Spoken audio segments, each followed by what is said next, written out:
Ask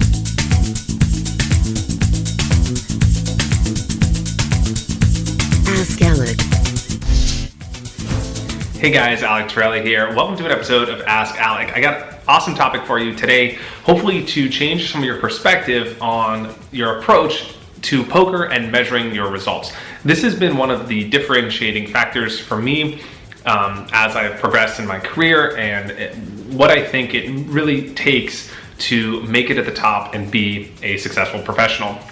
So I think most people evaluate their results, they evaluate their play, and they evaluate their experience. Not only their play, but their experience at the table based on the results. So if they won, they think they played well. They generally justify a lot of actions because they won, the action was positive, the result was positive. And they also have their experience at the table be highly correlated to the result, whether they won or lost. And the problem with this approach is twofold. One is that it doesn't do well for you to objectively analyze your play, and it doesn't help you improve your skill set in poker. If every time you win you think you did something good, well then you could easily be misleading yourself because of the element of luck, which is very present in poker. So you could play bad and win, you could play good and lose, and it's important to be self-aware and objective and be able to differentiate the cause of the events, not just accepting the fact that you won, meaning that you played well.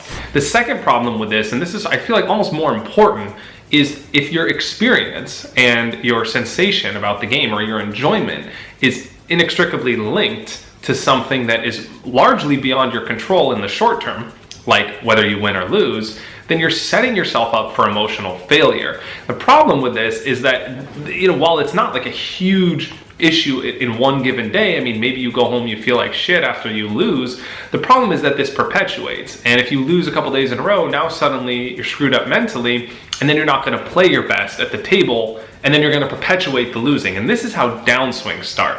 So the way to sort of nip downswings in the bud before they even start, and to generally have a more positive experience in poker and more effectively evaluate your play and help yourself improve, which is going to help you win more money long term, is to measure your results by the decisions that you make.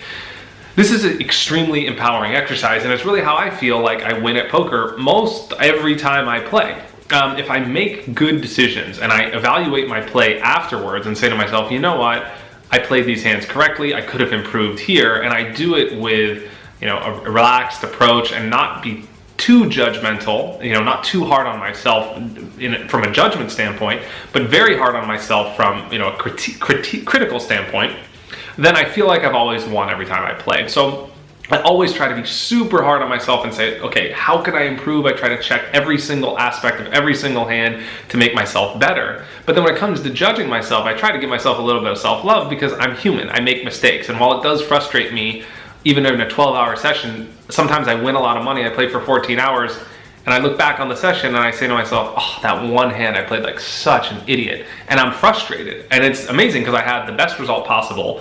I won a lot of money. I played 80-95% perfectly, and I'm still here beating myself up. So if you feel like you're in that situation, you gotta let up on yourself a little bit, give yourself some self-love and be like, look, I'm human. For me, that's taken, it's been a process, it's been something that I've had to struggle with, because I'm always very hard on myself. At the same time, you need to be very, very self-critical because you need to be, weeding through the mud and checking through every single hand you played and always asking yourself, is there a way to improve? So doing that and approaching poker from that standpoint with that marriage of critique, but also a little bit of love, having that balance is super empowering. What this does for me personally is it allows me to go home every night and sleep really well, knowing I did my best, I gave my best at the table, and I played the game as well as it could be played. So I feel like I won.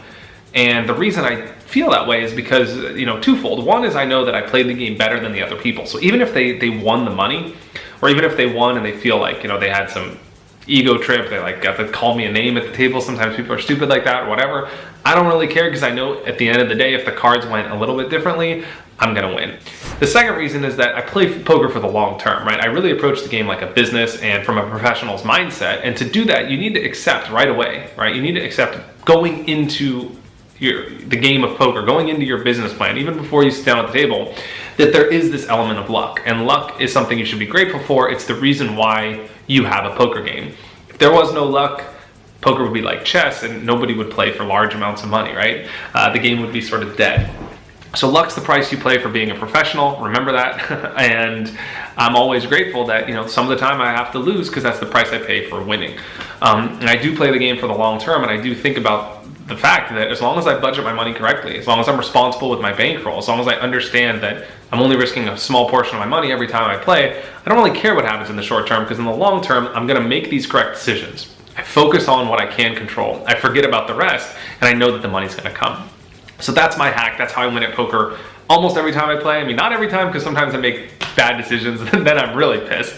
So I know for me personally, the times that I'm the most frustrated are when I don't play to my capacity. I don't live up to my capability, or I beat myself. For me, that's absolutely the most frustrating feeling in the world. There are times I go home where I win 20,000, 15,000, whatever at the table. I have a good day, and I'm pretty pissed because I know that I won because of luck, not because I earned it. And for me, that's the most frustrating thing. And if you have the right mindset, I feel like that's the way that you should approach the game as well. So I hope this helped you guys out. I hope you like this video. Leave me your thoughts in a comment. I hope this is inspiring stuff, empowering stuff for you to take to the poker table the next time you guys play. Subscribe to my channel, putting out more new content soon. Thanks for your support. Thanks for watching. I'll see you guys next time on Ask Alec. Cheers.